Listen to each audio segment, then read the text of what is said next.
ہارون آباد امجد جج کی رپورٹ کے مطابق نواحی گاؤں 158/7 پینے کے صاف پانی سے محروم، اہل علاقہ کی وزیر اعلیٰ پنجاب سے فوری نوٹس لینے کی اپیل۔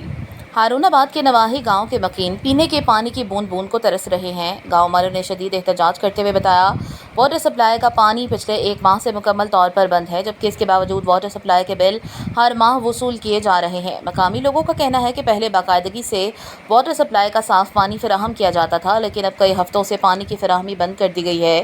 گاؤں کے بزرگوں، خواتین اور بچوں کو 2-2 کلومیٹر دور سے کھارا اور صحت کے لیے مضر پانی بھر کر لانا پڑ رہا ہے۔ زمین سے نکلنے والا پانی اس قدر کڑوا ہے کہ اسے پینا بچوں اور بزرگوں کی صحت کے لیے خطرہ بن چکا ہے۔ متعدد بچے اور بزرگ پانی کی خرابی کی وجہ سے مختلف بیماریوں میں مبتلا ہو رہے ہیں۔ اہل علاقہ کا کہنا ہے کہ جب بھی مقامی انتظامیہ کے پاس پانی کی بحالی کے لیے درخواست لے کر جاتے ہیں تو کوئی نہ کوئی بہانہ بنا کر ٹال دیا جاتا ہے۔ عوامی نمائندے اور متعلقہ حکام مکمل طور پر خاموش تماشائی بنے ہوئے ہیں۔ گاؤں کے رہائشیوں نے وزیر اعلیٰ پنجاب محترمہ مریم نواز شریف، ڈپٹی کمشنر بہاول نگر اور دیگر اعلیٰ حکام سے اپیل کی ہے کہ فوری طور پر اس سنگین مسئلے کا نوٹس لیا جائے اور گاؤں کو دوبارہ واٹر سپلائی کا صاف اور میٹھا پانی مہیا کیا جائے۔